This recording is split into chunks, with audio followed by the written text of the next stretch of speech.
Hey everyone, I just wanted to remind you that we have the free Art to Life workshop going right now. If any of you want to jump in, there's still time.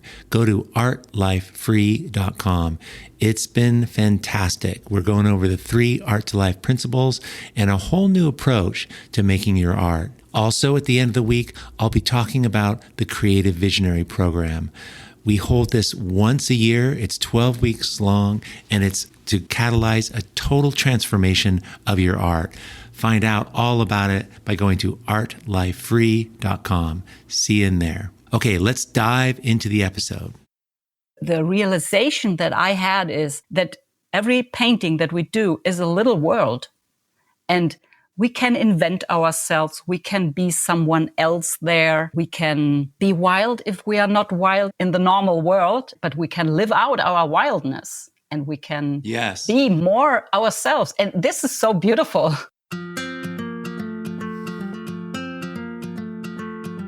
So, hey, everybody, thanks for coming today. It's really great to connect with you. And I think today's guest is going to be really a treat. Today, we're talking with Insa Hoffmann.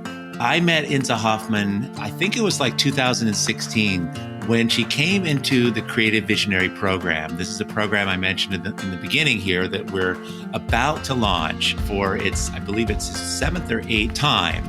But Insa came in and we've stayed connected, stayed friends, and been watching her work develop. And there's just been a lot of shared learning. And so we're going to talk about some of that learning today and just looking at someone's journey, because when we do this, we can learn so much about our own. And so Insa Hoffmann lives just outside of Basel, Germany. Her work is, she does abstract work. She does a lot of kinds of work, but I think loosely I would describe it as abstracted landscapes. And as you're listening, pop on over to the podcast section of arttolife.com and have a look at her work. It'll kind of give you a sense of just the beauty and amazing work that she's creating now.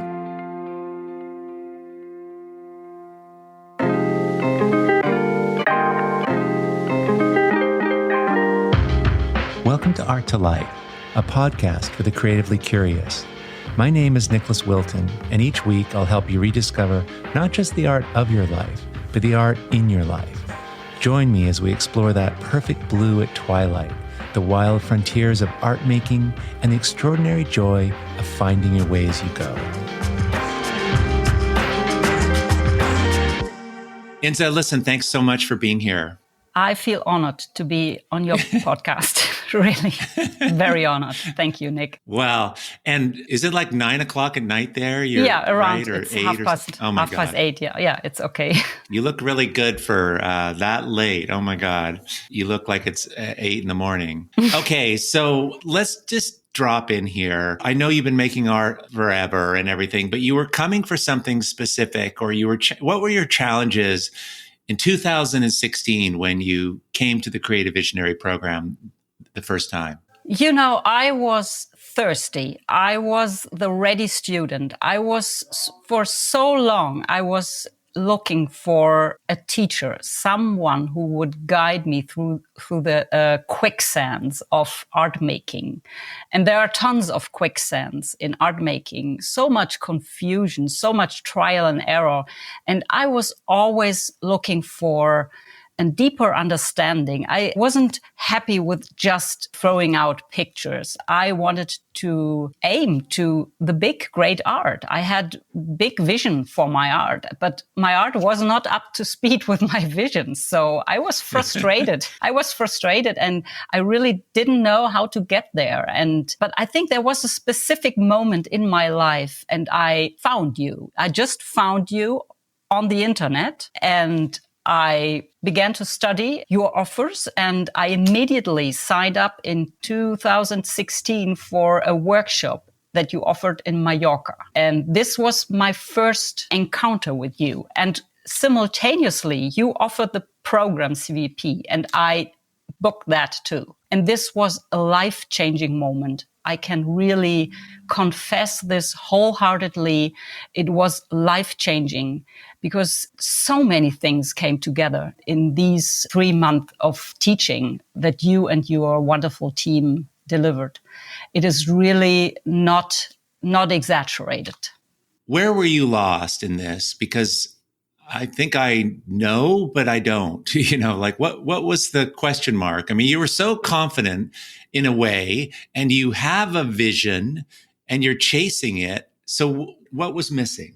Well, what I really felt attracted to was the enormous spirit of playfulness and lightheartedness that you bring into art making. And I think in all my seriousness of art making, this ambition that I had, I really had forgotten to play. I had forgotten that there was something boundless in me that wanted to explore and experiment and be outrageous and I don't know, don't be so serious. I come from a culture, we are pretty darn serious on many things. And I think, and you named it when we met last time in Mallorca, I'm on my way of un-Germaning. I don't want to deny my culture, but sometimes I feel pretty burdened by this seriousness. And I think this was so opening, so freeing for me, the permission to play and the remembering of that childlike force that is in all of us, that propels us forward. And it's not our thinking, not our knowing, not, I don't know, the information that we gathered about, I don't know, value design and color. It's not theory. It's just throwing yourself into the water. And you are a great encourager for that. This was my first leg. And the other leg was I really didn't know how to make a picture. Like I was just lost in the details, let's say. Yeah. For example, the thing about contrast. Yeah. Well, I studied art, but I think I didn't get it. The thing with the contrast. All the contrasts we have, the value contrast, the form contrast, the proportions, the differences, yes. And what really attracted me mostly towards your work and what is still makes me feel like being very, very close to you and your work is that you feel that art comes out of our life and that it's not something separated from our life, how we live our life, we do our art, and that life and art are like a tandem, like we have two legs and one goes forward and the other one stands fast, and I have always felt that art and life belongs together. And in my past, there was always a separation, and I was a little bit more settled in or rooted in intellectuality for more thinking about art and all the thinking stuff, and finding your position in the modern art. And you and your team and CVP and all the content that you produced made me really feel more true to myself, more with myself. Yeah. And it's not something separate from my true identity. So it is, CVP is something, the Creative Visionary Program is something about holding a vision for yourself. And this is big. This is huge. Yes. Thank you, first of all. Doing a course, creating a course and creating art or whatever, it's really cool to be seen. I mean, it feels amazing. So just to hear your reflection of what this thing is that, I made and my team has made now. And, it's moving for me to feel what you're saying about it, because at the root of it, that sense of play, which of course, and it's a huge thing I teach, but it's a essence of myself that if I felt like it allows me to think, it's sort of a reframe for myself. In other words, when I was starting out, it was so overwhelming and it seemed so daunting, and shifting in a way that I could be in myself and be light with this made it possible for me to make stronger work. It was kind of a huge realization for me. And it was my work, that if we can play, and when we say play, what that really means is that we feel truly ourselves. When we can feel unpressured, if we not stressed, we're not trying to impress anybody, we're not looking over our shoulder at other people's work. If we can really drop into who we are, you can't help in a way but make this work gets stronger and more personal and more authentic, and it's easier and it's enjoyable, So I love that you see that, because I really think it is something that I named it visionary because it wasn't my vision. It was this startling realization that anybody can have a vision of where they want to go. And given that using this information, they can go there. It's not my vision. This is just a method for getting your vision. And I think you touched there this spiritual moment, because it is kind of hard to put words to it, to what is the method. No? We get the delivery of all the principles of art making, which are super helpful. But this is not alone the thing that CVP gives us. It's really the taste. Like the taste is the vision of something more that can come out of play when we let go, when we trust, when we own our true pleasure. Yes. I love this quote, from Charles Eames, "Take your pleasure seriously." This was on my studio wall all the time. Take your pleasure seriously. It is something serious about taking this playfulness seriously. And in our world generally, it is not really very encouraged, no? In our normal activities. Playfulness is something that belongs to the children,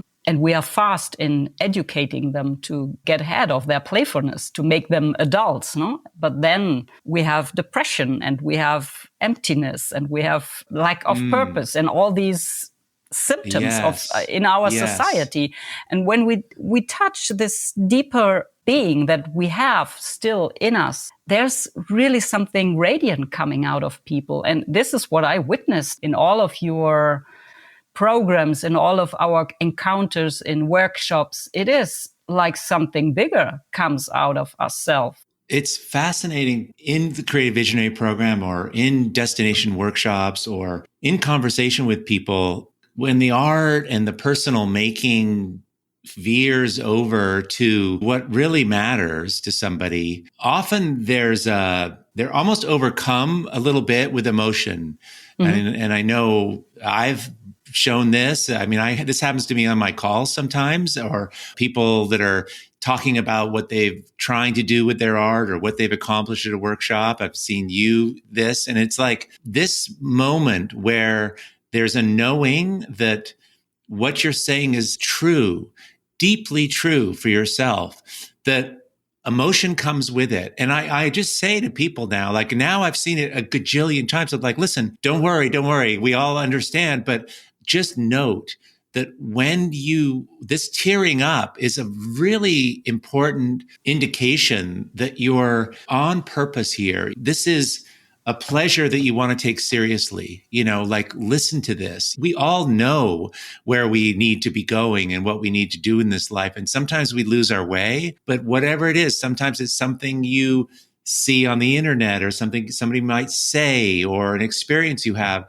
It moves you in a way that is more powerful and meaningful than others. And we're all about that in the Creative Visionary program. And that's the invitation, truly. And I find this pretty outstanding and rare and maybe unique, teaching art in this way and finding really a way to teach the hard skills of art making at the same time as addressing the soul part. Yeah. This is what really attracted me towards your world, and because I found immediately that I resonated deeply with it. So what the experiment has been that I got involved in with myself, and the aha that really is at the root of Art to Life, is that I discovered for myself first, and then for literally thousands of other people, if you start with the come from, which is what we're talking about, where are you feeling? What is the feeling that you want to feel? Start there. In addition to learning color and design, yes, all of that's really important, but that really has a bigger impact on the kind of work you make and the progress you make than just learning all like the typical art school curriculum. Yep. this was something that I don't think is addressed very well. It wasn't, I went to an amazing art school and it wasn't really addressed. It's the most important thing is figuring out you know. Yeah. And there isn't any guides for that. There's not a lot of mentors for that. And I understand why, because it isn't something that is easy to teach. You know, I don't think a non-artist or someone who hasn't spent a lot of time standing in front of art trying to make it by themselves could do. You know, I just think it's difficult. But man, when somebody starts more from a place of, you know, what is the feeling they're after, staying on that while making the work, you know, then things start to shift and change. And because that inquiry is so personal for everybody, then it generates work that is very different. And therein is the business plan aspect of what I'm talking about. If you really want to make a ton of money and kill it and have to live a life of an artist and be able to have a studio and be able to travel and blow your career up, I mean, I'm not kidding. Yeah. This is the way to do it. This is the fastest way to do it.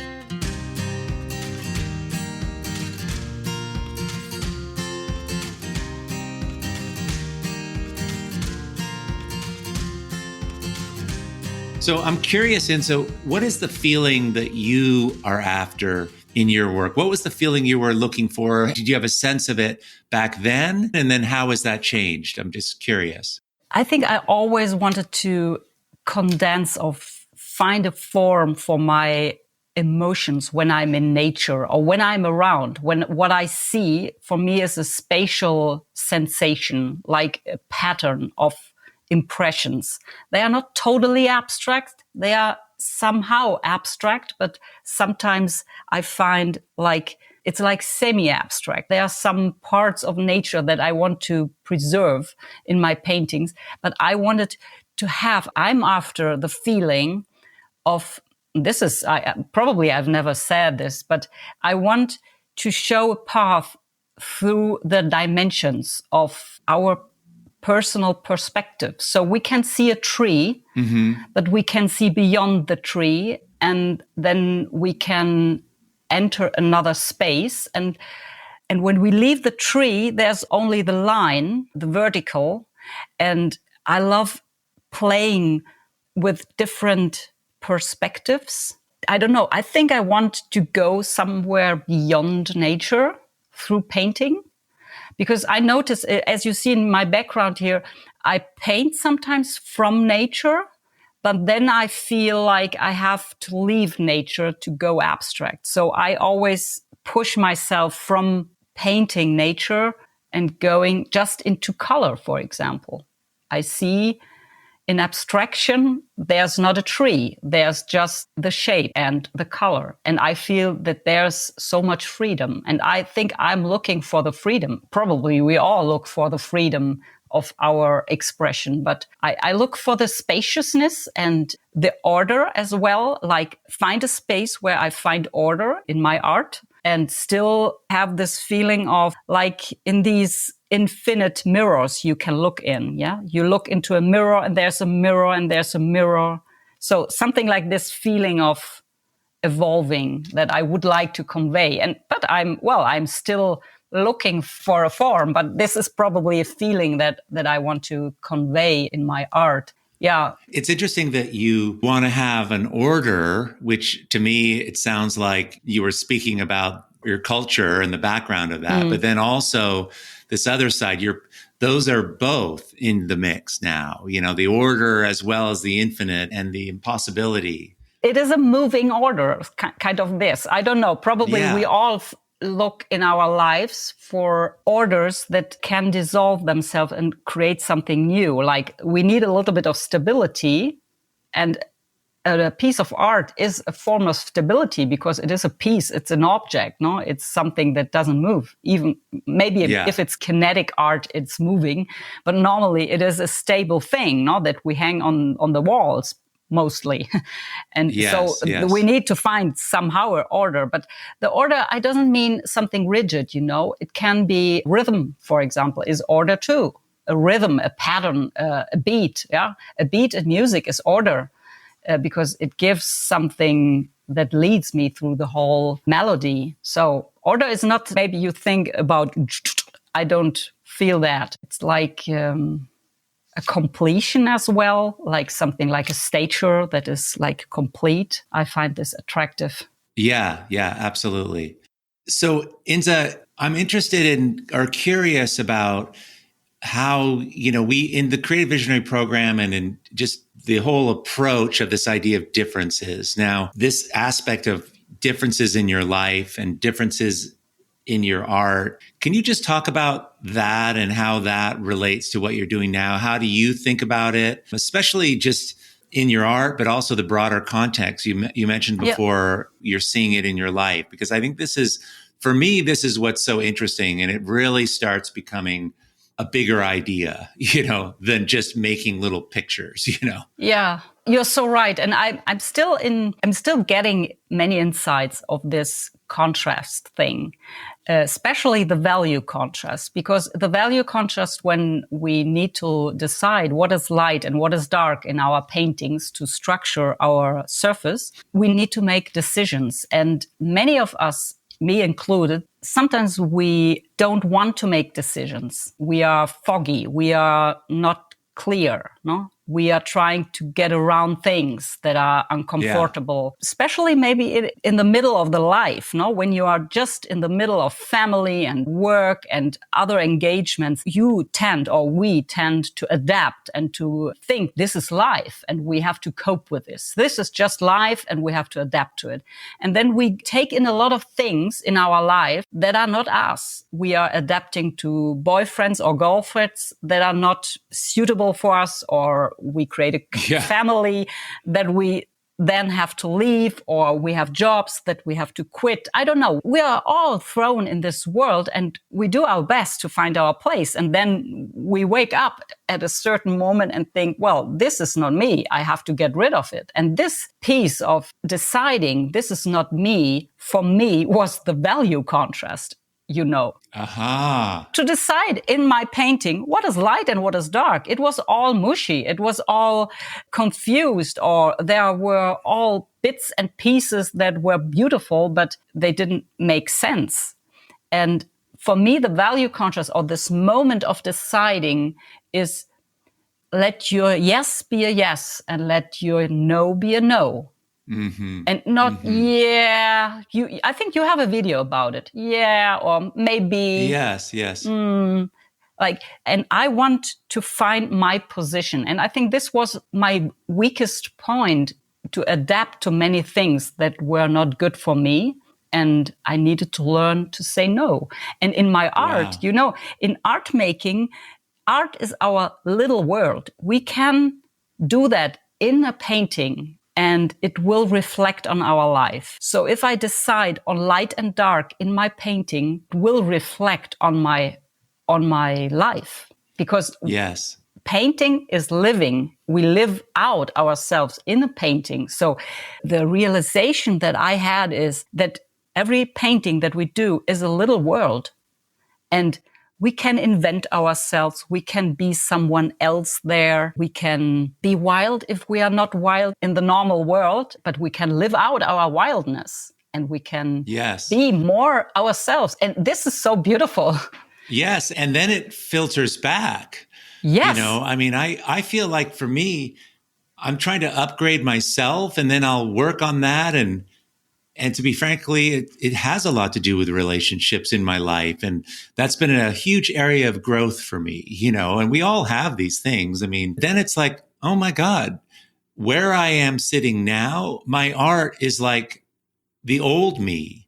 And so now I got to upgrade my art. And then sometimes my art is farther ahead and I don't even recognize me in it until later. I love that idea that the tiny worlds that we create. It is really like in Latin, you call it a pars pro totum. It's a part that stands for the whole. It is I think, a Latin word, if I remembered well. It means the part stands for the whole. So the part is our little world in the painting, but it stands kind of for the wholeness, because in the end, the artwork is a wholeness that we manufacture, that we deliver, that we create, that we, I don't know. And then this wholeness, if it's a great piece of art, which we all aim to do, is something that for another person has this quality of like an energy machine. So this is why when we go to museums and we see great art, we feel energized. We feel... Yes, no, absolutely. Yes. So I think we are making energy. Yes. And the way that we show up, if we show up in more presence, we're more embodied. That's the yes that you're talking about. An answer that is, well, I don't know. I'm not really sure. That's not really like, what do you want? Like, tell me what you care about, and you can feel it, like I remember my mother was very gentle and loving and I could always talk my way around things and get what I wanted. And I knew, I was just this kid trying to like survive.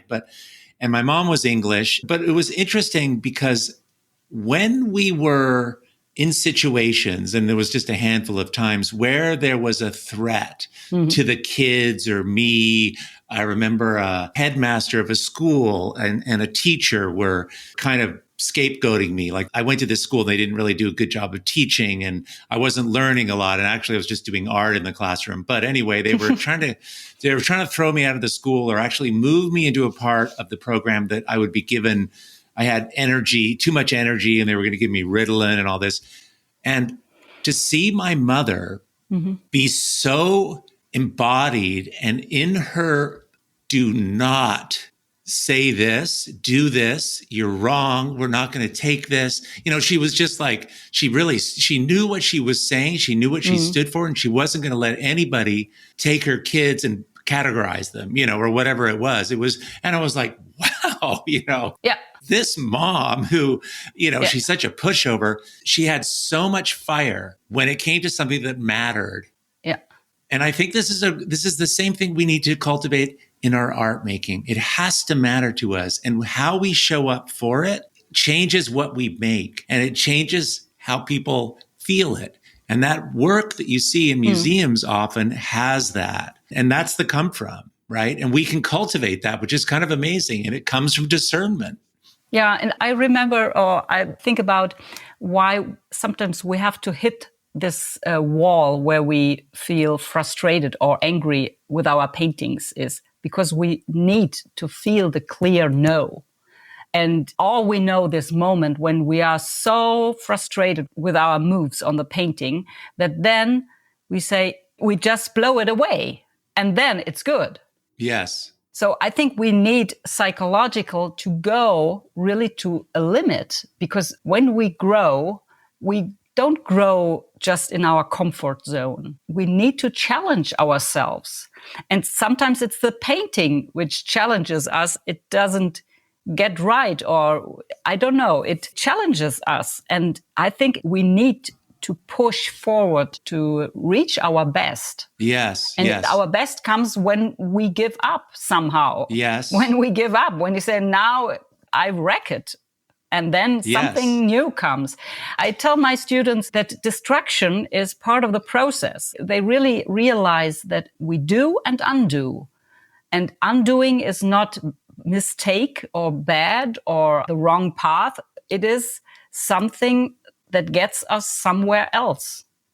I think this reframing is so freeing, because now I do things to break them apart later. Because I know already that only doing doesn't bring me further, because it's boring. When we get to be more ourselves, that's when we know, that's when we can be more clear. That's when we can be more present. It's not hard to be this way. In fact, it's hard to be the other way. It's like we get so in our head around comparison and the shoulds and all of that. I think in a way that what we're doing in the program is we're helping people figure themselves out using art, in the simplest form, if they're interested, and it's like, there's lots of ways to discover who you are and why you're here. But the people that are attracted to doing art are the ones we're speaking to. But it doesn't have to be art. It could, all kinds of things can happen, you can get involved in. But creativity in general, the practice of making a thing is what seems to unlock the learning. Yeah. It's really fascinating. One of the things we talk a lot about in the program, and I'm curious how this relates to how you work now, is we talk a lot about, in fact, it's part of the framework, is this idea of process. How we go about doing this in our day to day, forget about how we feel about it and, all learning all the color and all that information. That's really good. But what did you learn and what did you keep, and in your practice? How do you work now that makes this possible for you?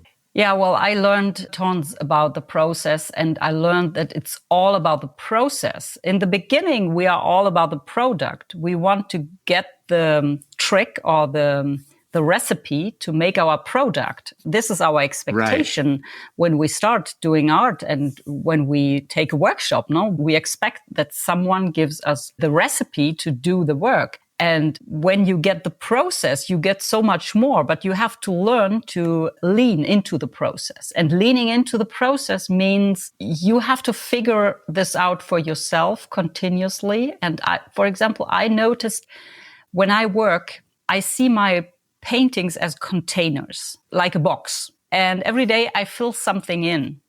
And I don't think about this has to be a piece of art and I want to sell it, or this has to be beautiful, or this has to fulfill my expectations. I just see these empty boxes and I fill them with what I have this day. And this day is always full of many other activities. I have an art business, as you have an art business, so we have other jobs to do, but there are these 5 or 7 containers and there's always time to do something. So to fill something in. Yeah, like a little thing. Yeah, it is a mark. And then what I notice is when I do that without the expectation of a result, immediate result, it fills me with energy, because what is draining is seeing too far ahead. And seeing all the way. If I want to hike and I see the mountain and I always fixate this mountain peak, I think, I will never reach this point. But if I just go and walk every day, I will be there somewhere. So it is a little bit this Zen philosophy, the way is the goal. It's a little bit like that. Yeah. And, there's all this research about habit making that I studied a lot, like James Clear, with the atomic habits. This is something that fascinates me a lot, that if I change a little tiny habit in my life, it can really course correct my whole life. And I just have to work on a little tiny slice of my daily life.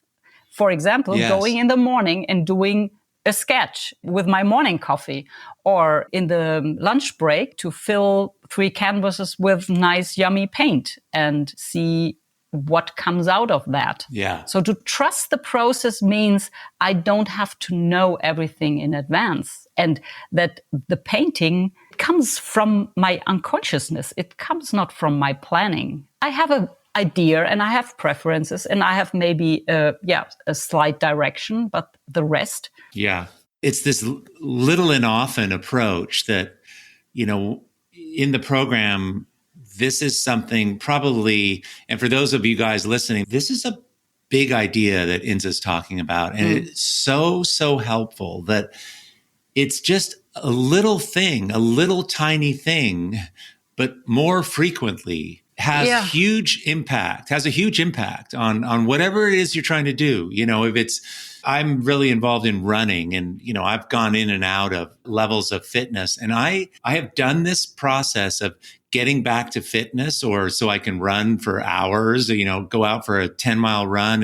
And then I've gone to the place where this is, if I hadn't known what it feels like to be able to run when I was in shape, and I'm trying to see how running feels when I'm out of shape, I would definitely not do it. It's like, no, this does not feel good.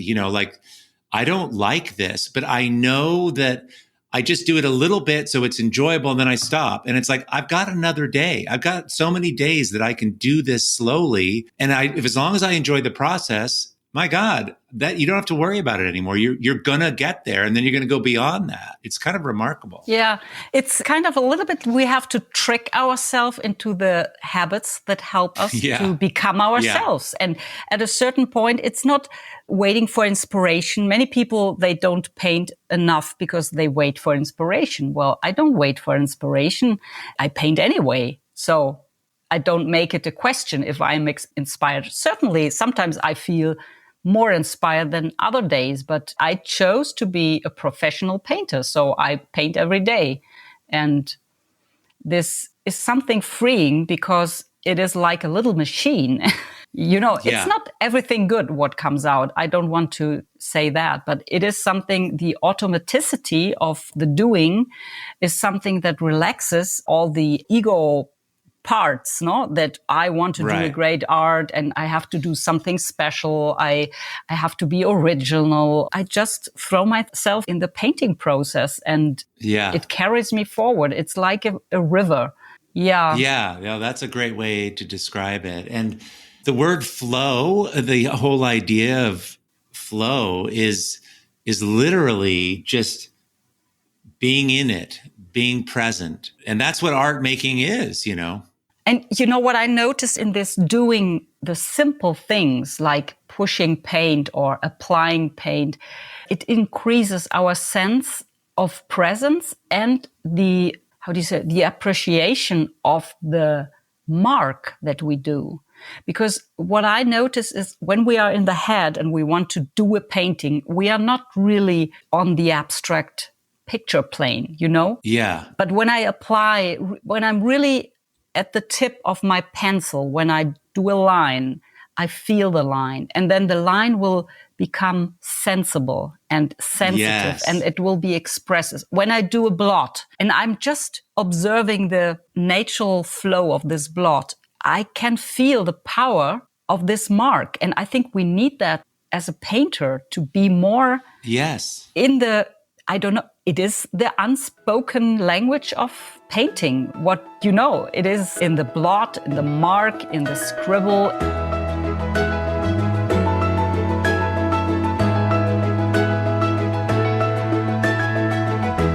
Coming to it with awareness. And this is really what's at stake, or what's the offer, is to increase our awareness, right? Like we're going from a place of, a lovely child place. And as we evolve, we become more aware.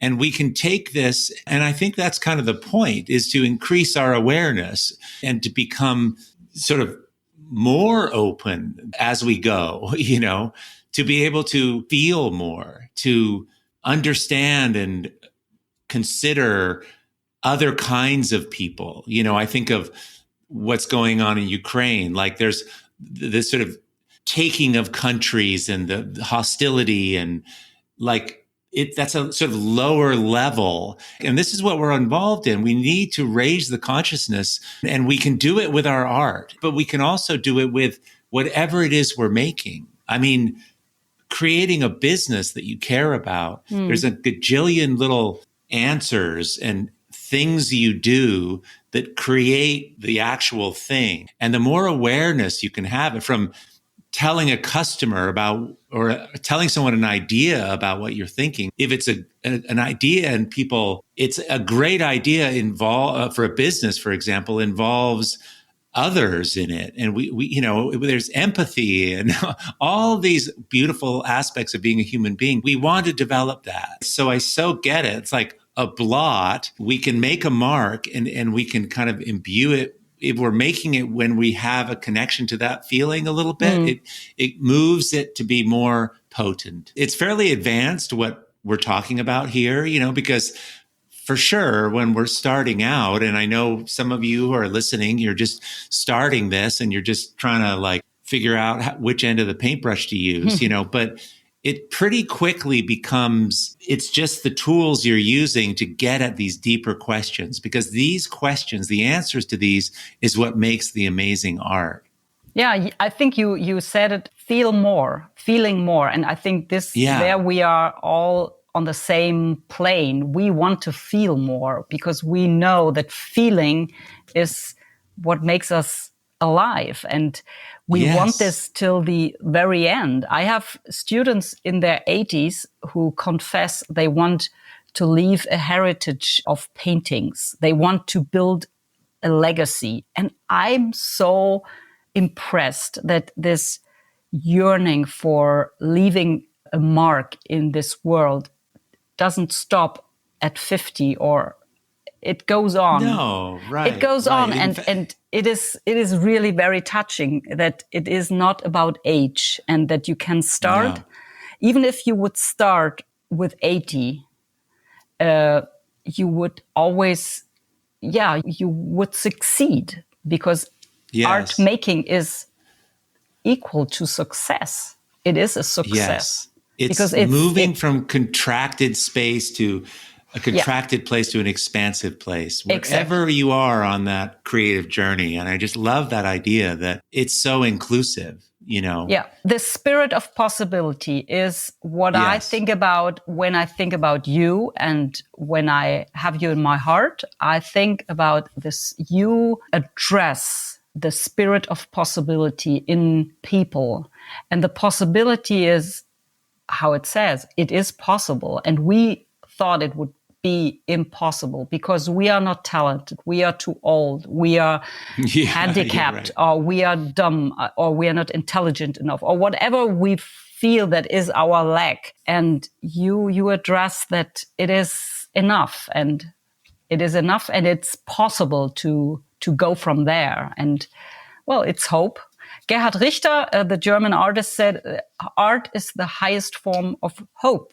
And I feel that this is really touching to hear this from such a big artist, such a successful artist. And I feel very touched that he is not only fell to the success and the fame that he has, but he really realizes that it is about hope, and we have a mission there too, as artists, to convey hope. Yes. Just picking up a implement to do something, getting in motion, moves you out of that, life happens to me mode, that life happens through me.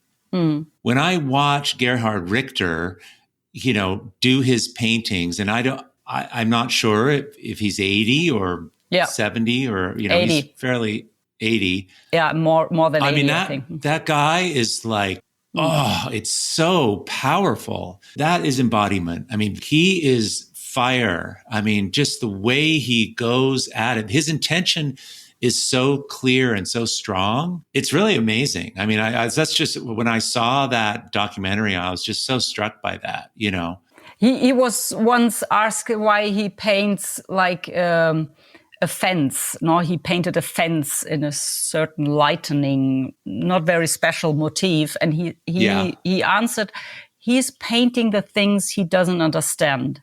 And this was such a clever and good answer, because we paint things that we want to grasp, that we want to deal with, and it can be something representational, or it can be something completely abstract, but we are trying to figure something out through painting. Yes. For example, how can movement and order can coexist? How can stability and flow can coexist? These are, I think, all big questions, human questions that we all have in our hearts. Yes. How we can conceal female and male. These are all polarities that we always try to find a way to melt. Yes. And our making allows this inquiry. I used to get hung up on the idea that I had to have some high concept or something. I was trying to front load it. I was trying to game it.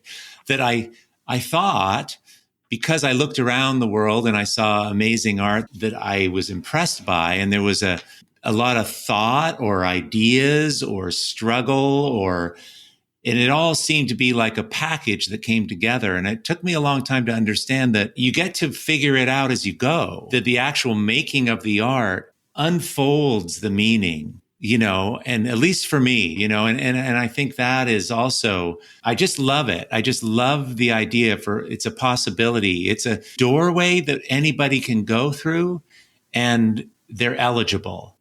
And wow, when you see what can happen, and you're such a perfect poster child for this, to see all the work and all the advancement of it, and it gets stronger and stronger and twists and turns. And I mean, it really is, it's so cool, In the end, it is one step after the other, but it began with a vision board. And in your program, we write down our visions, and we do this with seriousness. We believe in dreams. And, in these 7 years, so many things came true in my life. And it is really amazing. And it's not that it came without work, but everything came true.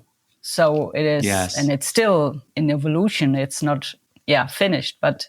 And one of the things that I love about the program that I didn't realize when I started it was that when people go through it, they're changed, there's a transformation. Mm. And then when they come back, which started happening, they're coming to the content and they're different. And so they're chasing, and their vision has shifted. And so, like, you've done the Creative Visionary program 4 times, I think, and it's, you get to upgrade as you go, which I think is so interesting. Yeah, it is like unpacking something really beautiful. And in the first year, I unpacked probably the value contrast thing that I really had to understand and to study. And in the later years, I studied more the color contrast, which were really a big bundle of new surprises, how to reduce the value contrast to enhance the color contrast. And so you get even closer to all the treasures of the art history, how colors are made so beautiful by these great artists like Turner or Bonnard, or I think it is really something, it's unlocking. It is something that holds a long time, it gives you nourishment for a long, long time, CVP. And this is why so many people like me have done it several times. And then there's another aspect that you are so great at. You can really create a great energy. Like, it is fun. It is a journey. It is it's excitement. It's not something like school and we have to work through. I think that something like we Germans, sometimes we are so serious on it. You create this, it's fun. Let's do this. And it's actually fun to discover this. And this is creates this feeling of playfulness and experimentation. And it is like going on a big fun party with beloved friends.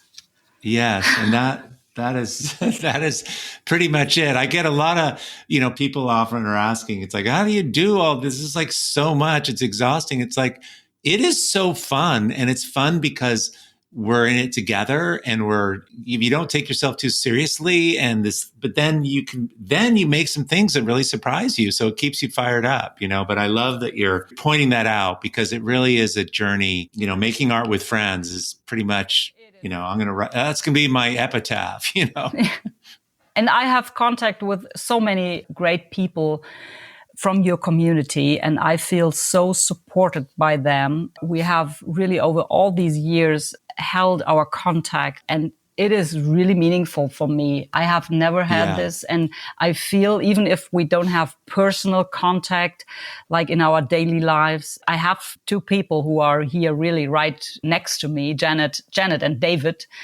They are my buddies, and they are really living next door, more or less. This is really great. But even the bigger community is there, and this is really good to know. It is like family. Yes, That's beautiful. Listen, Insa, thank you so much for hopping on here. And I don't get to, I saw you recently in Mallorca, but it's just, it's so great to connect with you. Yeah, it is. For me, it is, I would say, one of the most meaningful relationships in my life. I'm feeling really, truly very grateful. And my wish is to once a day to visit you in Sausalito. I will do Well, that. that can happen. That will happen. All right, Insa. Well, you guys check out the show notes. There's links to all of Insa's things, and definitely go have a look at her work. It's amazing. And again, Insa, thank you so much. It was a pleasure, Nick. Thank you so much for inviting me. Hey, thanks so much for being here. Listen, if any of this was helpful, inspiring, or enjoyable, please leave a review, or better yet, share it with a friend. It's really how we get the word out. So thanks so much for that. Also, for those of you who were listening today and are curious about the Creative Visionary Program, go to artlifefree.com and you can come in and check it out. I'll be diving into all the details this week. We open it one time a year, and it basically creates a complete transformation for your art. It's amazing. So look forward to seeing you there. Again, artlifefree.com. Okay, talk to you soon. Hey, thanks for listening to the Art to Life show. If you enjoyed the podcast, please help me get the word out by sharing it with your friends on Instagram at arttolife_world. The recording of this and all episodes, along with a place to leave comments, see additional photos, and discover a whole new approach to making art, can be found by going to arttolifepodcast.com. And secondly, if you could leave a rating and review in whatever app you're listening on today, I would super appreciate it. It makes a big difference. And last but not least, before you go, if you'd like to be on my artist list, every Sunday morning I send out a video blog all about art making. Go to arttolifepodcast.com to sign up. And all these links are in the show notes, of course. Thanks so much for being here, and we'll see you next week.